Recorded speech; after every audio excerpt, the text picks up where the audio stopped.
सत्ता का दूसरा कार्यकाल। और सवाल अब भी विपक्ष से। सवाल तो उससे होगा जिसके हाथ में ताकत हो, जिसके हाथ में पुलिस हो, संस्थाएं हो और मीडिया जिसके सामने नतमस्तक हो।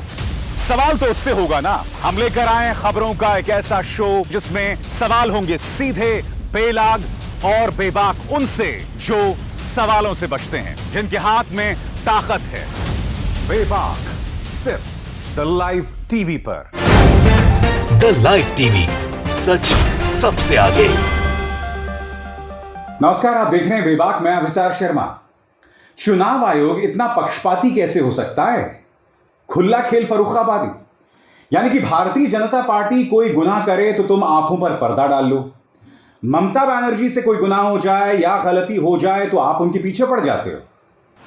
मैं आपको बतलाना चाहता हूं दोस्तों कि चुनाव आयोग ने ममता बनर्जी को नोटिस जारी कर दिया है कि उनके एक बयान ने चुनाव आचार संहिता का उल्लंघन किया।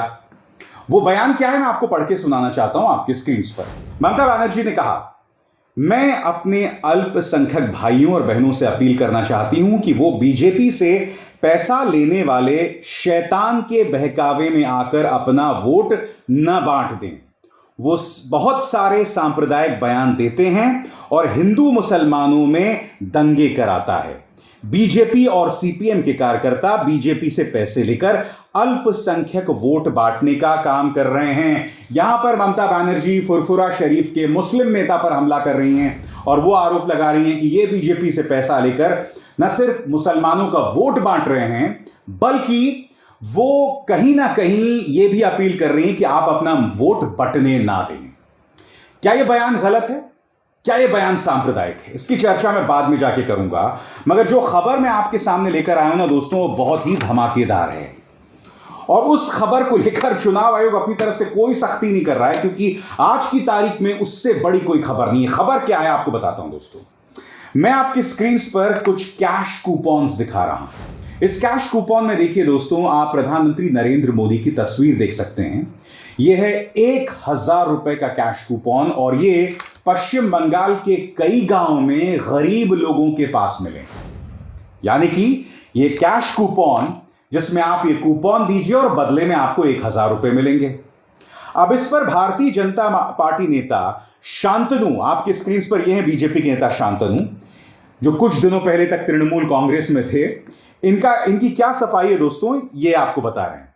वो ये कह रहे हैं कि दरअसल ये कूपन्स जो हैं हमने धन्ना सेठों और व्यापारियों को बांटे थे और इसके बदले में उन्होंने बीजेपी को 1000 रुपए का चंदा दिया था। ध्यान से सुनिएगा, कह रहे हैं कि हमने ये जो कूपन्स हैं, ये जो कैश कूपन है, वो व्यापारियों और धन्ना सेठों को दिए थे और इन्होंने 1000 रुपए बीजेपी को दिए थे। तो सवाल यहां पर यह कि अगर आपने ये चंदा, ये कूपन जो है व्यापारियों को दिए थे, तो ये पश्चिम बंगाल के गांव में बड़ी तादाद में गरीब लोगों के पास कैसे पहुंच गया? और उससे भी बड़ा सवाल, भारतीय जनता पार्टी इस देश की ही नहीं, शायद दुनिया की सबसे धनी पॉलिटिकल पार्टी है। ऊपर से कोरोना के नाम पर तुमने जो वो पीएम केयर्स शुरू किया था, उसकी कोई जवाबदेही नहीं है। वहां हजारों करोड़ रुपए इकट्ठा हो चुका है, वो पैसा कहां जा रहा है किसी को नहीं मालूम। तो मैं ये जानना चाहता हूं कि इतने पैसे हैं बीजेपी के पास, अब भी आप व्यापारियों से चंदा ले रहे हैं, वो भी 1000 रुपए। और सबसे बड़ी बात फिर दोहरा रहा हूं कि वो कूपन जो है गरीबों के पास कैसे पहुंचे। दोस्तों मैं आपको बताता हूं, आपके घरों में राम मंदिर के नाम पर चंदा इकट्ठा करने लोग आते होंगे, तो वो भी जो कूपन्स होते हैं ना, वो 1 रुपए के, 10 रुपए के, 100 रुपए के और 1000 रुपए के कूपन्स होते हैं। और यहां पर जो कैश कूपन उन गरीब गांव लोगों के पास पाए गए हैं, वो 1000 रुपए का है। यह बात आपको बिल्कुल अटपटी नहीं लगती? और क्या चुनाव आयोग को इस पर बिल्कुल भी सवाल नहीं करना चाहिए? इस कदर पक्षपात, यानी कि ममता बनर्जी ने जो गलत बयानी की, जो गलत बयान दिया, उस पर तो आप सवाल उठा रहे हैं, मगर यहां पर यह खुला खेल फर्रुखाबादी हो रहा है। कथित तौर पर गांव वालों को कैश कूपन दिए गए, जिसके बदले में कथित तौर पर उन्हें 1000 रुपए मिल सकते हैं। मैं लगातार आपसे कह रहा हूं दोस्तों कि पश्चिम बंगाल का चुनाव जो है ना, वो बराबरी में मुकाबला नहीं है। एक तरफ भारतीय जनता पार्टी है जिनके पास प्रधानमंत्री का करिश्मा है, जिनके पास उनके पूरे मंत्री हैं, और रसूख है। और रसूख में क्या है? पैसा है एक तो, क्योंकि 1,000 रुपए के कूपन अगर गरीबों में बांटे जा रहे हैं तो कितना पैसा होगा। और रसूख की जब मैं बात कर रहा हूं तो चाहे शुवेंदु अधिकारी हो, चाहे मुकुल रॉय हो, इन दोनों पर भ्रष्टाचार को लेकर गाज लटकी हुई थी, तलवार लटकी हुई थी, और फिर ये बीजेपी में शामिल हो गए। यानी कि रसूख में इनके पास प्रवर्तन निदेशालय, ईडी भी है, इनकम टैक्स भी है और सीबीआई भी है। और कुछ ही दिनों पहले एनआईए ने शांतनु मंडल नाम के एक तृणमूल कांग्रेस के नेता को गिरफ्तार कर लिया था उनसे पूछताछ करने के लिए। तो ये बराबरी का मुकाबला कैसे हुआ? और इस चेहरे पर गौर कीजिए। असम के स्वास्थ्य मंत्री हेमंत बिस्व शर्मा, इन पर चुनाव आयोग ने खाना पूर्ति के लिए 48 घंटे की पाबंदी लगा दी थी। 24 घंटे भी पूरे नहीं हुए, उन्होंने पाबंदी हटा दी। तो मैं यही तो आपसे जानना चाह रहा हूं, ये बराबरी का मुकाबला है कहां? और मैं आपको बता दूं कि ममता बनर्जी और चुनाव आयोग में लगातार कड़वाहट बढ़ती जा रही है। यह तस्वीर देखिए दोस्तों, जिस दिन नंदीग्राम में वोट पड़ा था उस वक्त ममता बनर्जी एक पोलिंग बूथ के सामने बैठ गई थी, कह रही थी कि मेरे एजेंट को अंदर घुसने नहीं दिया जा रहा। ममता बनर्जी ने उस वक्त सख्त तेवर अपनाते हुए कहा था कि क्या चुनाव आयोग अमित शाह का एजेंट है? इसी मुद्दे पर, इस खबर के मुताबिक, चुनाव आयोग को जबरदस्त नाराजगी हो गई ममता बनर्जी से, और उन्होंने कहा कि अगर आप ये बयान वापस नहीं लेंगे या अगर इस तरह का कोई बयान देंगे तो हम आप पर कार्रवाई करेंगे। तो चुनाव आयोग से मैं पूछना चाहता हूं कि 2 मिनट के लिए मान भी जाऊं मैं कि ममता बनर्जी ने आपके बारे में गलत कहा, तो मुझे 2-3 चीजें बताइए।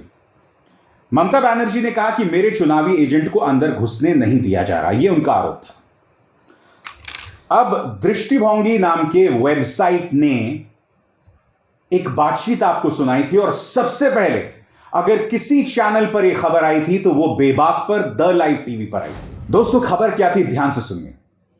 मुकुल रॉय और शिशिर बजोरिया के बीच में बातचीत हो रही थी, जिसमें शिशिर बजोरिया मुकुल रॉय से कह रहे हैं कि मुकुल रॉय जी, जैसा कि आप जानते हैं कि चुनाव आयोग का एक नियम है कि चुनावी एजेंट उसी बंदे को बनाया जाएगा। एक पार्टी, एक पॉलिटिकल पार्टी चुनावी एजेंट उसी व्यक्ति को बना सकती है जो उस इलाके का रहने वाला है।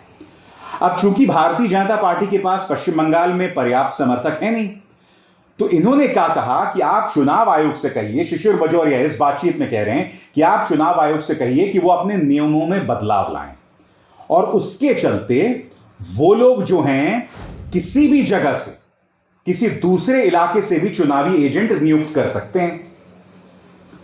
इसका नतीजा क्या हुआ इस बातचीत का कि चुनाव आयोग ने अपने नियम बदल दिए। मैं आपसे पूछना चाहता हूं, ये जो बातचीत हुई थी मुकुल रॉय और शिशिर बजोरिया पर, क्या इस मुद्दे पर चुनाव आयोग ने कोई सफाई दी? सफाई दी कि नहीं दी, बताइए ना। अब इन 2 खबर पर गौर कीजिए। पाथरकांडी में, असम में, कृष्णेंदु पॉल नाम के बीजेपी के जो नेता थे, उनकी गाड़ी में ईवीएम की मशीन मिलती है। क्यों? क्योंकि चुनाव आयोग की गाड़ी जा रही होती है और वो खराब हो जाती है, और बहुत ही रहस्यमय और चमत्कारी तरीके से वहां से एक गाड़ी गुजरती है, उसमें इस ईवीएम की मशीन को डाला जाता है, और उस गाड़ी का मालिक कोई और नहीं बल्कि एक बीजेपी नेता था। फिर इस दूसरी खबर पर गौर कीजिए। एक चुनावी अधिकारी था, वो अपने रिश्तेदार के घर में जाकर रुक गया ईवीएम की मशीन के साथ, मगर वो रिश्तेदार टीएमसी का एक नेता था। अब मैं आपको एक और वीडियो दिखाता हूं दोस्तों, ये तमिलनाडु का वीडियो है। यहां देखिए ईवीएम की मशीन्स को किसमें ले जाया जा रहा है जानते हैं आप? स्कूटर में। देखिए वीडियो। போலீஸ் பாதுகாப்பு இல்லாம எப்படி ஏத்து போவீங்க? ஒரு போலீஸ் பாதுகாப்பு இல்லாம எப்படி ஏத்து போலாம்? கீழே போட்டுட்டீங்க ஐயா, போலீஸ் பாதுகாப்பு இல்லாம எப்படி எடுத்து போலாம்? ஐடி கார்டுனா போலீஸ்க்கு பாதுகாப்பு இல்லாம எப்படி ஏத்து போற நீ? ஐடி கார்டு நீ எலெக்ஷன் ஆபீஸ் தான சொல்ற ஐடி கார்டு. அதுக்குள்ள வண்டி ஏத்துறாங்கல. ஐடி கார்டுனா என்ன சொன்னீங்க? 11 எப்படி உங்க கையில வந்தது? எப்பா இது? अब आप मुझे बताइए, चुनाव आयोग के अंदर जिसे कहते हैं ना पूरी अफरा तफरी है, पूरी अराजकता चल रही है, इन लोगों की कोई जवाबदेही नहीं। प्रधानमंत्री नरेंद्र मोदी ने यह वीडियो देखिए, जिस दिन पहले चरण का मतदान हो रहा था, प्रधानमंत्री बांग्लादेश पहुंच जाते हैं और वहां पर जाशुरेश्वरी मंदिर में जाकर शीश झुकाते हैं। वो जाशुरेश्वरी मंदिर जो मटुआ समुदाय के लिए, जो एक बहुत बड़ा वोटिंग ब्लॉक है पश्चिम बंगाल के अंदर, उनके लिए काफी मायने रखता है। उस दिन दिन भर न्यूज चैनल्स में यह तस्वीर दिखाई जाती है। क्या चुनाव आयोग ने सख्ती लगाई वहां पर? बिल्कुल नहीं लगाई। तो जहां तक मैंने आपको बता दिया, चाहे हेमंत बिस्व शर्मा हो, चाहे प्रधानमंत्री खुद हो, कोई सख्ती नहीं है। और जहां तक सांप्रदायिक बयान देने की बात है, तो अमित शाह ने कहा था कि 2 मई के बाद आप लोग आराम से बगैर किसी रोक टोक के सरस्वती पूजा और दुर्गा पूजा कर सकते हैं। यह सांप्रदायिक बयान नहीं है। शुभेंदु अधिकारी, जिसका मुकाबला ममता बनर्जी के साथ नंदीग्राम में, उन्होंने क्या कहा था कि अगर टीएमसी फिर से चुनकर आई तो पाकिस्तान में पटाखे फूटेंगे, पश्चिम बंगाल जो है वो कश्मीर बन जाएगा। जो पहला बयान है कि पाकिस्तान में पटाखे फूटेंगे, वो क्या सांप्रदायिक नहीं है? प्रधानमंत्री खुलेआम विकास की बात नहीं करते हैं चुनावी रैलीज में। वो क्या कहते हैं कि ममता बनर्जी को जय श्री राम पर क्या आपत्ति है, वो दूसरे राज्य के लोगों को क्यों गालियां दे रहे हैं, जय श्री राम, मुसलमान वोटर, ये सब क्या हो रहा है? क्या ये सांप्रदायिक बयान नहीं है? और चुनाव आयोग इस पर क्यों सख्ती नहीं करता है? क्या ये सवाल उठने जरूरी नहीं है? दोस्तों, जैसे कि आप जानते हैं कि देश में इस वक्त कई जगह कोरोना के वैक्सीनेशन लगाए जा रहे हैं। आप ये तस्वीर देखिए। ये तस्वीर मुझे एनडीटीवी में मेरे मित्र हैं मनीष कुमार, उन्होंने फॉरवर्ड की है। आप देख सकते हैं यहां पर वैक्सीनेशन लगाई जा रही है और यहां प्रधानमंत्री की तस्वीर है। मैं भी आज से जब 2 हफ्ते पहले कोरोना का टीका लगाने गया था, मैंने वहां प्रधानमंत्री की तस्वीर देखी। अब आपने पेट्रोल पंप से तो प्रधानमंत्री की तस्वीर हटा दी। क्यों?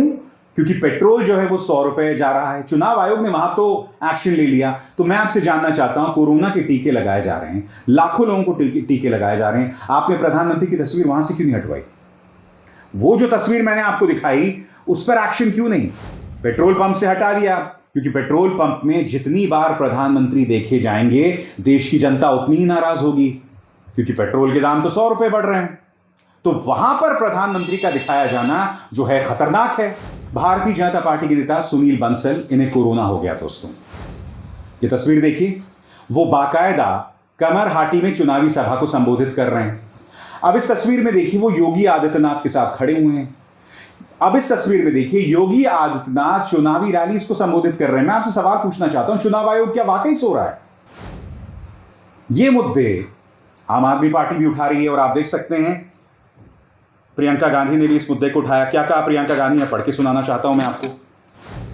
मीडिया रिपोर्ट्स के मुताबिक उत्तर प्रदेश के मुख्यमंत्री कोविड पॉजिटिव व्यक्ति के संपर्क में आने के बाद भी रैलियों में जा रहे हैं। उनका कार्यालय कोविड से होने वाली मौतों के गलत आंकड़े दे रहा है। खबरों के अनुसार लखनऊ के शवदाह एवं अस्पतालों में लंबी वेटिंग है। लोगों में दहशत है। जिनका कार्य जवाबदेही और पारदर्शिता का है, वे खुद गैर जिम्मेदाराना साबित हो रहे हैं। संकट के समय नेताओं को सत्यता और सही आचरण का उदाहरण पेश करना चाहिए, ताकि लोग उन पर भरोसा कर सकें। कांग्रेस हमला कर रही है, आम आदमी पार्टी हमला कर रही है, मगर उत्तर प्रदेश के मुख्यमंत्री योगी आदित्यनाथ लगातार एक कोविड पॉजिटिव व्यक्ति के साथ संपर्क में आने के बाद रैलियां कर रहे हैं। क्या यह सही है? दोस्तों, मैं आपको एक बात बताता हूं। जहां तक ममता बनर्जी के बयान का बात है, निजी तौर पर मेरा मानना है कि ममता बनर्जी को ऐसा बयान नहीं देना चाहिए। यह बतलाता है कि वो अपने जीत को लेकर आश्वस्त नहीं है। क्योंकि अगर प्रधानमंत्री नरेंद्र मोदी का जय श्री राम वाला बयान सांप्रदायिक है, अगर अमित शाह का बयान सांप्रदायिक है, तो ममता बनर्जी का बयान भी सांप्रदायिक है। उन्हें नहीं देना चाहिए। गलत बयान है ये गलत संदेश देता है, बताता है कि आप असुरक्षित हैं। और यह असुरक्षित क्यों है मैं आपको बताता हूं। क्योंकि पहले 2 चरण के जो मतदान है, उसमें बीजेपी का प्रदर्शन अच्छा रहा है और इसी चीज को लेकर ममता बनर्जी चिंतित हैं। द लाइव टीवी, सच सबसे आगे।